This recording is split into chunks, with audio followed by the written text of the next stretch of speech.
মসির পঞ্চপুস্তকে প্রভু যিশুর শিরোনামে এই আলোচনায় আমরা ষষ্ঠ পর্বে আজকে আলোচনার মধ্যে এসেছি যে হবাকে নিয়ে। আমরা তো আদমকে নিয়ে যিশু সম্পর্কে অনেকটি কিছু পঞ্চম পর্ব নিয়ে অনেকটা আলোচনা করলাম। আজকে আমরা হবার বিষয়ে জানতে চাইব।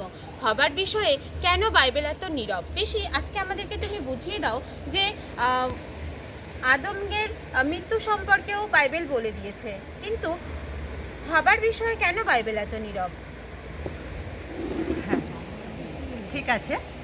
তো আজকে আমরা তাহলে হবার সম্বন্ধে শুনবো, এবং শুধু হবাকে নিয়ে যে আমরা আলোচনা করব, আমাদের আলোচনা করার বিষয় তো এটা নয়। আমাদের আলোচনা হচ্ছে পঞ্চপুস্তকে প্রভু যিশু কোথায়। তো যখন আদমকে নিয়ে আমরা আলোচনা করেছি, আদমের সঙ্গে প্রভু যিশুর সিমিলারিটি অথবা বৈপরীত্য সব কিছু দেখেছি, আমরা হবাকে নিয়েও দেখো আগের পর্বে আদমের মৃত্যুর বিষয়ে আমরা আলোচনা করলাম। আদম 930 বছর বেঁচে থাকার পরে মৃত্যুবরণ করলেন, কিন্তু বাইবেল হবা সম্বন্ধে পুরো চুপ, কোনো একটি বাক্য উচ্চারণ করলেন না। অথচ আদম যতটা গুরুত্বপূর্ণ, হবাও ততটাই গুরুত্বপূর্ণ। আদম ছাড়া হবা সম্পূর্ণ নয়, হবা ছাড়া আদম সম্পূর্ণ নয়। এটা তো আমরা আদিপুস্তক 1 অধ্যায়ে তার 28 পদেই দেখে নিয়েছি যে ঈশ্বর একজন মাত্র মানুষকে সৃষ্টি করেছিলেন, তার মধ্যে নারী পুরুষ দুজনেই বিদ্যমান ছিল। তার পরবর্তীকালে 2 অধ্যায়ে এসে হবা আদম থেকে আলাদা হয়েছিল, আর 3 অধ্যায়ে এসে দেখি যে হবা আদম পাপে পতিত হলো। 3টি স্তর আমরা এর আগে আলোচনা করে এসেছি। আজকে যখন আমরা গত পর্বে আদমকে নিয়ে আলোচনা করছিলাম যে তার দুঃখ কষ্ট, তার যন্ত্রণা, সেই এদেন থেকে পৃথিবীতে চলে আসার ফলে সেই 930 বছর বোঝা যেন বয়ে নিয়ে বেড়ানো, কি দুঃসহ একটা ব্যাপার। অথচ বাইবেলে আমরা দেখি যে বাইবেল বারে বারে বলেছে যে দীর্ঘ আয়ু ঈশ্বরের আশীর্বাদের বিষয়। আমাদের কাছে তা আশীর্বাদের বিষয় হলেও আদমের কাছে সেটা আশীর্বাদের বিষয় ছিল না। এই কারণ আমরা জন্মেছি এই পাপে পতিত পৃথিবীতে। আমরা জানি না যে এডেনের বাগানে খোলা আকাশের নিচে নিঃশ্বাস নেয়া এবং এই কলুষিত পৃথিবীতে নিঃশ্বাস নেওয়ার পার্থক্য কী। আমরা এটা জানি না। আমরা জানি না যে মৃত্যুবিহীন পৃথিবী দেখতে কেমন, কিন্তু আদম এটা জানতো। তাই আদম এবং হবার কাছে এই দুঃসহ যন্ত্রণা বয়ে এনেছিল। আদমের যন্ত্রণা যত কঠিন ছিল, যত অসহনীয় ছিল, যত সহ্য করা কঠিন ছিল বা বয়ে নিয়ে যাওয়া কঠিন ছিল, আদমের তার এক চুল কম ছিল না। আদমের কাছে হবার কাছে এই দুঃখ যেন অন্য আকারে এসেছিল। ভাবো, তার 2 পুত্র, এক পুত্রকে আর এক পুত্র হত্যা করলো, আর হত্যা করার পর একজনের নিথর শরীর সামনে শোয়ানো আছে। সে আর কোনোদিন উঠবে না, কোনোদিন চোখ মেলে তাকাবে না। নিজে হাতে সেই পুত্রকে আলিঙ্গন করলো এবং তারপরে কবরে শায়িত করলো। এটা তো আশার কথা হতে পারতো যে হবার আরেক পুত্র আছে, কিন্তু সেটা হলো না। হবার কাছে আরও দুঃসহনীয় এক বোঝা সংবাদ এলো যে কইন নির্বাসিত হলো ঈশ্বরের অভিশাপে। নোদ দেশে কইন বাস করতে শুরু করলো। কইন আর কখনো ফিরে এসে দরজা খটখট করবে না, আর আরেক পুত্র কখনো চোখ মেলে তাকাবে না। এক মায়ের কাছে এর চেয়ে বেদনার আর কি হতে পারে, আমাকে বলতে পারো? এই দুঃসহ যন্ত্রণা হবাকে বুকে নিয়ে সেই আদমের সমান বছর কাটাতে হয়েছিল। বাইবেলে এ সম্বন্ধে লেখা নেই, কিন্তু প্রাচীন ইতিহাসে, জিহুদিদের ইতিহাসে এরকমটি পাওয়া যায় যে আদমের মৃত্যুর পর, অর্থাৎ আদমের 930 বছর কাটার পর হবা আর মাত্র 6 দিন বেঁচে ছিলেন। ইতিহাস তো এর প্রমাণ দেয় না, কিন্তু জিহুদিদের ধর্মবিশ্বাসের ভিত হয়ে দাঁড়িয়ে আছে যে হবার 6 দিন বেঁচে ছিল। এই 6 দিন আবার অন্য এক অর্থ বহন করে আনে। যে 6 দিনে ঈশ্বর কার্য করেছিলেন, পৃথিবী সৃষ্টি করেছিলেন, হবাকে যেন সব কিছু সামলে নেয়ার জন্য, সব কিছু রিমাইন্ড করার জন্য, আর সেই এডেন উদ্যানকে হৃদয়ের মধ্যে একেবারে সুসজ্জিত করে রাখার জন্য এই মাত্র 6টি দিন সময় পেয়েছিল হবা। আর সেই 6টি দিন পরে হবাও মৃত্যুবরণ করেছিল। ভেবে দেখো হবার সৃষ্টি কিভাবে, আদম থেকে হবার সৃষ্টি। যদি আদম চলে যায়, হবা আর বেঁচে থাকবে না তো। যদিও বাইবেল এ সম্বন্ধে কিছু বলে না। কেন কিছু বলে না? যদি এটাই ঘটনা হয়ে থাকবে, তাহলে বাইবেলকে তো এটা বলতে হতো, লিখতে হতো, কিন্তু বলে না কেন? এ এক বিরাট রহস্য, বিশাল রহস্য। আমরা এর আগে আলোচনা করেছি যে আদম যদি প্রভু যিশুর প্রতিমূর্তি হন, তাহলে হবা কিসের প্রতিমূর্তি? হবা মণ্ডলীর প্রতিমূর্তি, যে মণ্ডলীর সৃষ্টি হয়েছিল প্রভু যিশুর বক্ষ থেকে। আর সেই বক্ষ থেকে মণ্ডলীর সৃষ্টি হওয়া, আজ আমরা সেই মণ্ডলীর অংশ। সেই মণ্ডলী কোথায় থেকে সৃষ্টি হলো বললাম? প্রভু যিশুর বক্ষ থেকে। এই আলোচনাও আমরা করে এসেছি যে সেই কালভেরি ক্রুশের উপরে প্রভু যিশুকে বর্ষাবিদ্ধ করা হলো, আর সেখান থেকে জল আর কালো রক্ত বেরিয়ে এলো। আর সেই জল আর কালো রক্ত বেরিয়ে আসার আগের মুহূর্তের ঘটনা, যিশু যোহনকে বললেন ওই দেখো তোমার মা, আর মাকে বললেন ওই দেখো তোমার পুত্র। আর সেখান থেকে মণ্ডলীর গঠন হলো, এবং মণ্ডলীকে এই জল এই রক্তের মধ্যে দিয়ে প্রবেশ করতে হবে, তবে না যিশুর বক্ষ দেশে পৌঁছানো যাবে। কারণ এই মণ্ডলীর সৃষ্টি তার বক্ষ থেকে, আর আদম থেকে হবার সৃষ্টিও, হবা থেকে আদমের সৃষ্টিও তার বক্ষ থেকে। অথচ হবার মৃত্যুর কথা বাইবেল বলে না। গভীর রহস্য এই কারণে বলছি, কারণ বাইবেলে কোথাও তোমরা খুঁজে পেয়েছো যে মণ্ডলীর মৃত্যু হয়েছে? তাহলে হবার মৃত্যু এই কারণেই বাইবেল লিপিবদ্ধ করেনি, কারণ মণ্ডলীর মৃত্যু নেই। মণ্ডলী তো সশরীরে প্রভু যিশুর সঙ্গে মেঘরথে মিলিত হবে। তোমরা নিশ্চয় পৌলের পত্র আর যোহনের পত্র এগুলো পড়েছো, তোমরা দেখেছো যে প্রভু যিশু মেঘরথে আসবেন আর তার দেহরূপী মণ্ডলীকে তিনি ঊর্ধ্ব আকাশে তুলে নেবেন। মণ্ডলীর মৃত্যু তো নেই, তাহলে হবার মৃত্যুর কথা একেবারে বাইবেল জেনে বুঝেই লিপিবদ্ধ করেনি।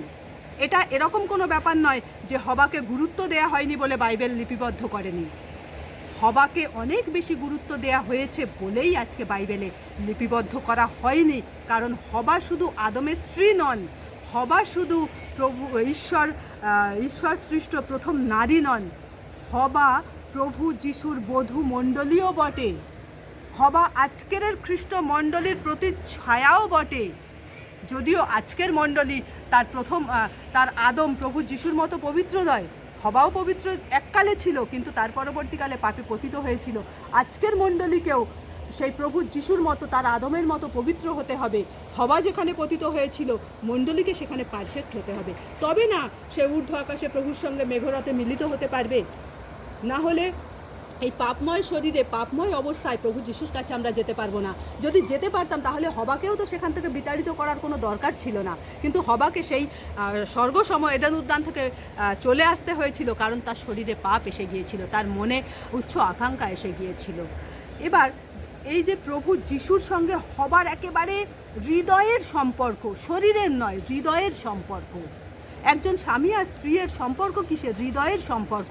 প্রভু যিশুর আর হবার সম্পর্ক কোথায়? হৃদয়ের সম্পর্ক।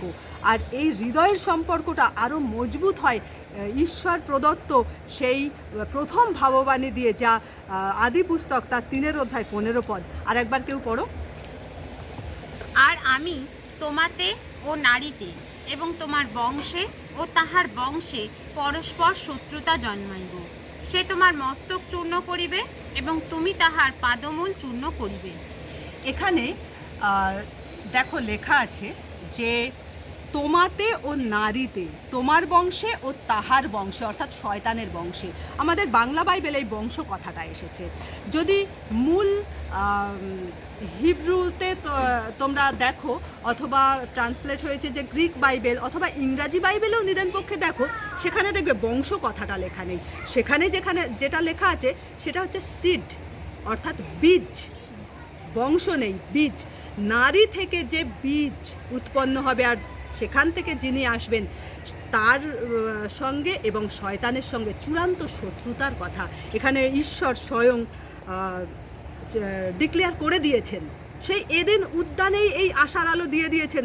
এই জন্যই তো যতবার হবা পুত্র প্রসব করতে চলেছিল, ততবার ঈশ্বরকে ধন্যবাদ দিয়েছিল এবং ভেবেছিল এই বুঝি সে আসছে। যখন কইনের জন্ম হলো, হবা কি করলো? হবা ঈশ্বরকে ধন্যবাদ দিয়ে বলল, সদাপ্রভুর সহায়তায় আমার নরনা লাভ হইল। 4 অধ্যায় 1 পদ। যখন 5 অধ্যায় আমরা আসি, যখন তার আরেক পুত্র শেতের জন্ম হয়, সেখানে কি আছে? সেখানে লেখা আছে যে 2 পদে আমি পড়ছি, দেখো, পুরুষ ও স্ত্রী করিয়া তাহাদিগকে সৃষ্টি করিলেন এবং সেই সৃষ্টি দিনে তাহাদিগকে আশীর্বাদ করিয়া আদম এই নাম দিলেন। 3 পদ দেখো কি লেখা আছে। পরে আদম 130 বৎসর বয়সে আপনার সাদৃশ্যে ও প্রতিমূর্তিতে পুত্রের জন্ম দিয়া তাহার নাম শেথ রাখিলেন। এই শেথের যখন জন্ম হলো তখন এই শেথ অর্থাৎ নিযুক্ত, ভাবো একটা ইব্রিয় নাম, তার বাংলা মানেটা কত সুন্দর। আর এদেন উদ্যানে ঈশ্বর যে ভাববাণী করেছিলেন সেই ভাববাণীর মধ্যে কি ছিল? তোমার বংশে যে আসছে। হবার কি এটা ভেবে নেওয়া খুব অসম্ভব ছিল যে এই বুঝি আমাকে উদ্ধার করবে, আমাদের গোটা পৃথিবীকে সেই আবার এদেন উদ্যানে ফিরিয়ে নিয়ে যাবে? অসম্ভব ছিল না। কিন্তু ঘটনাচক্রে সেটা ঘটলো না। ঘটলো কবে না, নূতন নিয়মে এসে কুমারী মরিয়মের গর্ভে সেই বংশের জন্ম হলো, সেই বীজ এলো। এই কারণে বীজের কথা উল্লেখ আছে। আমরা জানি যে এক সন্তানের জন্ম হতে গেলে এক পুরুষের সেখানে বীর্য থাকে, আর কিন্তু এখানে পুরুষের ছায়াই ছিল না, সম্পূর্ণ ঈশ্বর। ওখানে লেখা আছে পবিত্র আত্মা ছায়া করিলেন আর তাহাতে মরিয়ম গর্ভবতী হইলেন। সম্পূর্ণ ঈশ্বর থেকে আসা এক মানুষ, ঈশ্বরের যা প্রতিজ্ঞা ওখানে নূতন নিয়মে গিয়ে তার পূর্ণতা পেল, আর সেই পুত্র জন্মালো, সেই মানুষ এলো। ঈশ্বরের পক্ষে যে কোনো উপায়ে এক মানুষ সৃষ্টি করা অসম্ভব ছিল না। ঈশ্বর সমস্ত পৃথিবী তার মুখের বাক্যে সৃষ্টি করেছিলেন, আদমকে মাটি থেকে সৃষ্টি করেছিলেন। তাহলে যে আসছে তাকে আরও অন্যান্য উপায়ে তিনি সৃষ্টি করতে পারতেন, কিন্তু নারীর উপরে যে অভিশাপ এসেছিল সেই অভিশাপকে খণ্ডাতে হতো। হবার উপরে যে অভিশাপ এসেছিল সেই অভিশাপকে খণ্ডাতে হতো। হবার প্রত্যেকটা পৃথিবীর সেই হবা থেকে আরম্ভ করে মরিয়ম পর্যন্ত যত নারী, তাদের ঐকান্তিক যে মনের কামনা যে প্রভু উদ্ধার করো, আর সেই উদ্ধার কর্তাকে মরিয়মের গর্ভে পাঠালেন। আর প্রভু যিশু এই নামের অর্থ কি? উদ্ধারকর্তা, পরিত্রাতা। সেই উদ্ধারকর্তা আর পরিত্রাতা এলেন আর তিনি উদ্ধার করলেন। আর সেই পরিত্রাতার মধ্যে দিয়েই সূচনা হলো কার? মণ্ডলীর। হবার প্রতিরূপ যে মণ্ডলী, সেই মণ্ডলী। হবার তোমাদের প্রশ্ন ছিল যে হবা সম্বন্ধে বাইবেল চুপ কেন? হবা সম্বন্ধে বাইবেল এজন্যই চুপ কারণ হবা হচ্ছে মণ্ডলীর প্রতিচ্ছবি। আর মণ্ডলীর মৃত্যু নেই, কিন্তু মণ্ডলীর ঊর্ধ্ব আকাশে গমন আছে। প্রকাশিত বাক্য যদি তোমরা 21 অধ্যায় আর তার 21 অধ্যায় পাঠ করো, দেখবে সেখানে নতুন জেরুসালেমের কথা আছে। আর এই নতুন জেরুসালেম হচ্ছে মণ্ডলীরই প্রতিচ্ছবি, স্বর্গ থেকে যাকে নামিয়ে দেয়া হয়েছে। তাই তোমাদের নিশ্চয় বুঝতে সুবিধা হলো যে হবার মৃত্যু কাহিনী কেন বাইবেল বর্ণিত করেনি। এটা কখনো ভেবো না যে বাইবেল জেনে বুঝে বা কাউকে কম গুরুত্ব দিচ্ছে বলে আমাদের কাছ থেকে লুকিয়ে যাচ্ছে, একেবারেই তা নয়। আদম মৃত্যুবরণ করেছিল, তা বাইবেলে বর্ণিত আছে। হবা মৃত্যুবরণ করেছিল, বাইবেলে বর্ণিত নেই। কারণ হবা আবার উঠবে, প্রভুর সঙ্গে ঊর্ধ্ব আকাশে মিলিত হবে। যে আদম থেকে হবা বিচ্ছিন্ন হয়েছিল, আমাদের দ্বিতীয় আদম বা শেষ আদমের সঙ্গে মণ্ডলী আবার এক হবে। হালেলুয়া।